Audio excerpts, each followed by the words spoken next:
On reprend notre tour d'horizon des grands effets spéciaux de Star Wars avec la deuxième trilogie de George Lucas.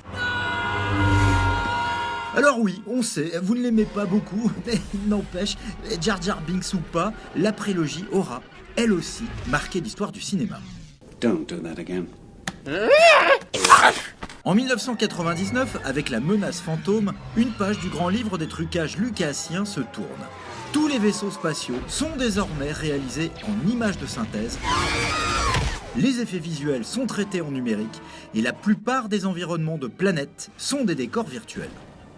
Mais quelques petites séquences résistent bravement à l'ordinateur. C'est notamment le cas du public de la fameuse course de pod sur Tatooine.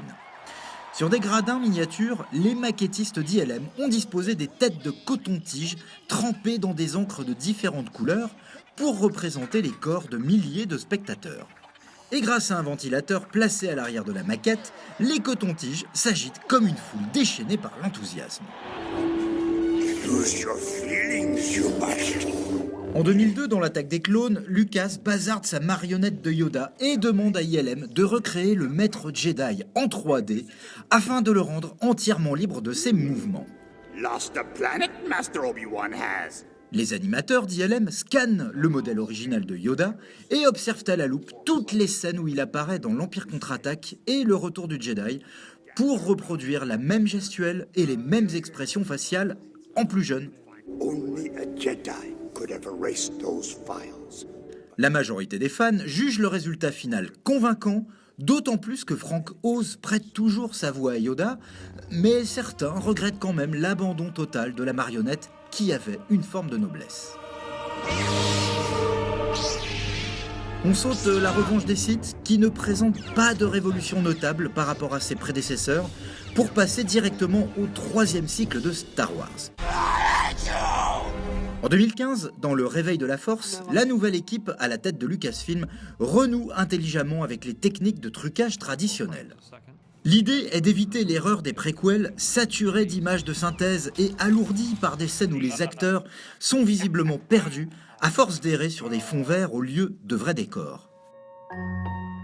Le film est tourné sur pellicule 35 mm et le réalisateur J.J. Abrams recourt aussi souvent que possible à des trucages filmés en direct devant la caméra. C'est donc le retour des grands décors, des droïdes et extraterrestres construits en vrai, comme l'étonnant cochon géant que croise Finn lorsqu'il sort du désert et se précipite sur une auge pour boire. L'énorme bête a été construite par la Creature Shop de Star Wars. Il s'agit d'une marionnette géante composée d'une structure creuse en aluminium recouverte de mousse et animée par 6 manipulateurs cachés à l'intérieur. On peut juger aussi des progrès accomplis dans le domaine de l'animatronique dans la séquence de la visite du château de Maz Kanata.